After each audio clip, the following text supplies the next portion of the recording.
Hello' everyone, স্বাগতম জনাইছোঁ আমাৰ অন্য এটা বিশেষ ভিডিঅ'লৈ।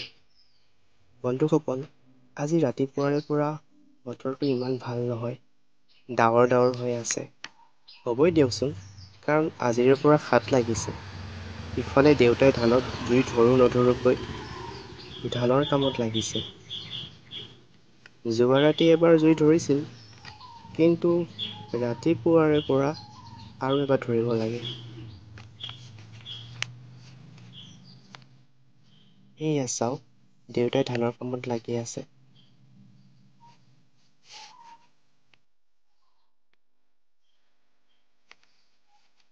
উপায় নাই, বতৰটো বেয়া যদিওতো ধৰিবই লাগিব ন। কাৰণ বতৰটো বেয়া বুলিতো নিজৰ কাম এৰি দিব নোৱাৰে।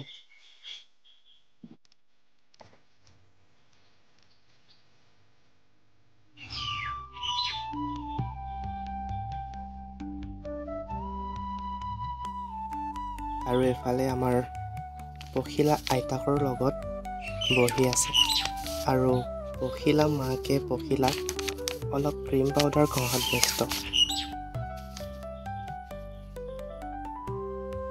পখিলা আইতাকৰ লগত খেলি আছে, আৰু মাকেও ওচৰতে বহি আছে।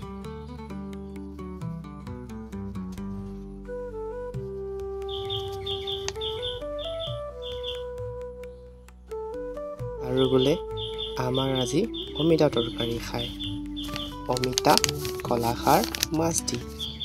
সেয়েহে মায়ে অমিতা কটাত লাগিল। অমিতাকেইটা অলপ অলপ পকিছে, পকিলে বাৰু সোৱাদটো অলপ ভাল লাগে। আপোনালোকে এনেকৈ অমিতা, কলাখাৰ, মাছ দি খাই পাইছেনে? যদি খাইছে কমেণ্ট কৰি জনাব।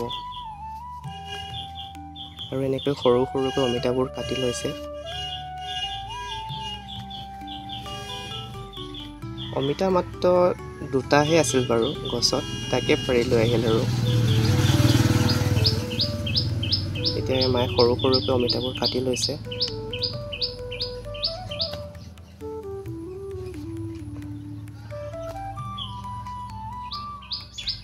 অমিতাৰ পৰা অলপ কিবা আঠা আঠা ওলায়, হয়তো খজুৱাই হাতত। তথাপিও পখিলা মাকে নাকটাৰ কাৰণে মায়ে কাটিলে।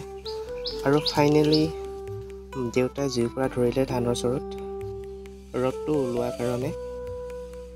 এয়া চাওক, ৰ'দটো অলপ অলপ ওলাইছে যদিও অলপ ডাৱৰ আছেই।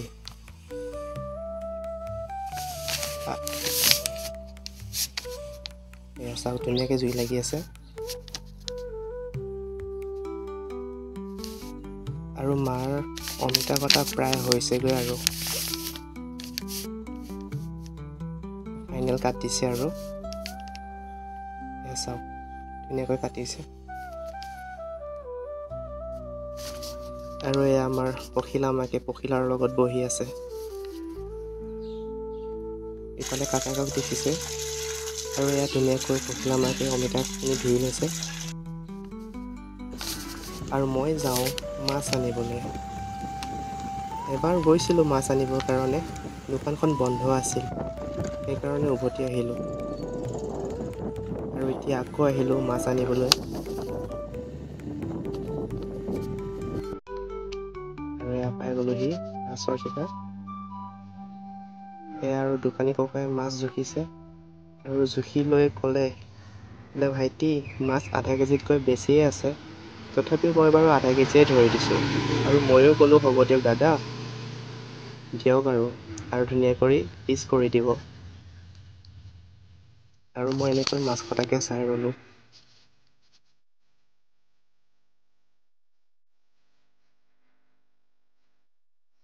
মাছ কাটোতে অলপ সময় লৈছে বাৰু, তথাপিও মাছ কটাটো চাই মোৰ ভাল লাগে, সেইকাৰণে চাই আছোঁ।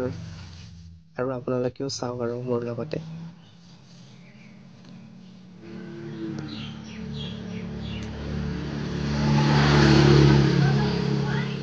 আৰু মাছ কাটি থাকোঁতে চাওক, হাতৰ পৰা মাছেই পৰি গৈছেগৈ।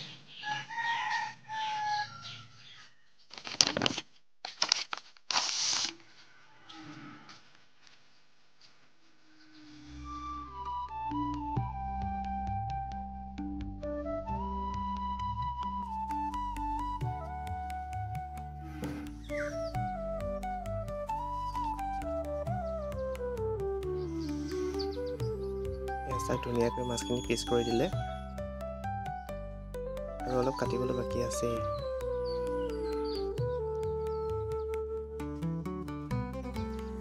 এতিয়া পখিলা মাকে মাছ ফ্ৰাই কৰাত লাগিল মই ক'লো মাছখিনি ফুল ফ্ৰাই কৰি ল'বা নহ'লে ভাঙি যায়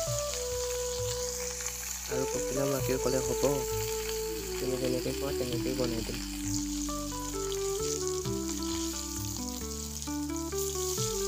ধুনীয়াকৈ মাছ ফ্ৰাই কৰিছে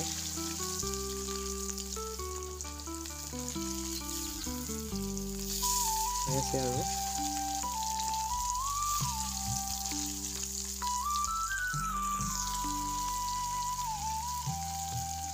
ফুল ফ্ৰাই কৰিব ধৰিছে মাছটো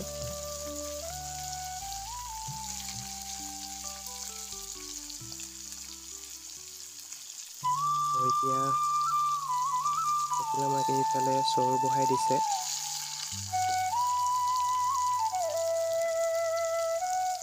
অমিতাখিনি হেনো দিব তাত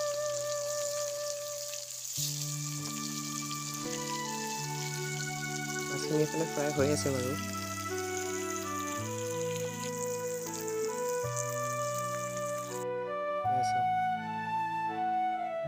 চৰুটো বহাই লৈছে আৰু চৰুটোত বহাই লৈ তাৰপিছত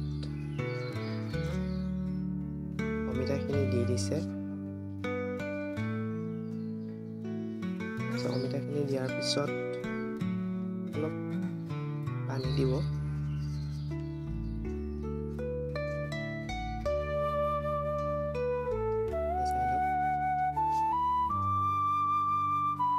পানী সৰহকৈ নহয় অলপ দিব লাগে গতিকে পানী অলপেই দিছে চাই অলপ পানীটো দিয়া হৈ গ'ল তাৰপিছত অলপ নিমখ দিব পৰিমাণ অনুযায়ী দিব লাগে আচলতে সৰহকৈ নহয় যিমানখিনি বস্তু তাৰ অনুপাতে নিমখটো দিব লাগে আৰু সেই অনুপাতে নিমখখিনি দিছে তাৰপিছত অলপ কলাখাৰটো অলপ দিব লাগে আপোনালোকে বেছিকৈ দি নিদিব যোনে খায় বেছিকৈ দি দিলে আৰু আপোনালোকে খাব নোৱাৰিব জোখ মানে পৰিমাণ অনুযায়ী দিব লাগে তাৰপিছত ঢাকনিৰে ঢাকি দিব ঢাকনিৰে ঢাকি হোৱাৰ পাছত তাৰপিছত যেতিয়া নেকি অলপ সিজিব চাওক অলপ সিজিছে সম্পূৰ্ণ সিজা নাই বাৰু আধা সিজিছে এনেকৈ সিজিবলৈ দিব তাৰপিছত সিজাৰ পাছতহে মাছখিনি দিব লাগে আৰু বৰ্তমান এতিয়া মাছখিনি দিব আৰু চাওক ধুনীয়াকৈ তুলি আছে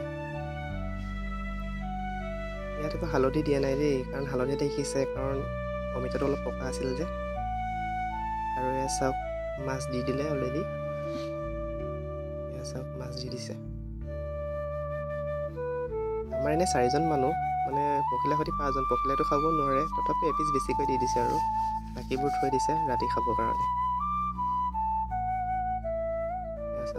মাছৰ লগত অলপ জালুকৰ গুড়াও দি দিব জালুকৰ গুড়া দিয়াৰ পিছত চাওক এতিয়া ধুনীয়াকৈ উতলিছে অলপ পানী দিলে আৰু দেই পানীটো দিয়াৰ পিছত চাওক এয়া ধুনীয়াকৈ উতলিছে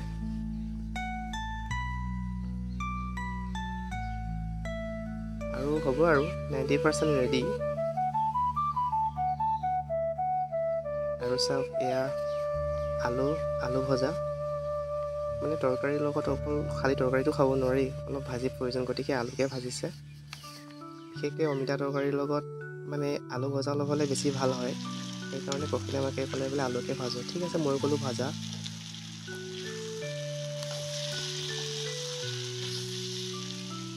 আৰু ধুনীয়াকৈ ভাজি আছে পখিলা মাকে হৈছেগৈ আৰু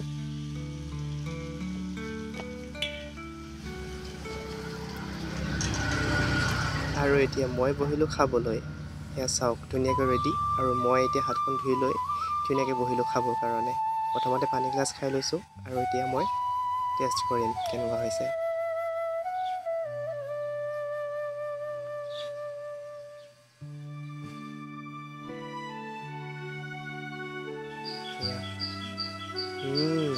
ধুনীয়া বহুত ভাল হৈছে আৰু আজিৰ ভিডিঅ' ইমানেই ধন্যবাদ লগ পাম নেক্সট ভিডিঅ'ত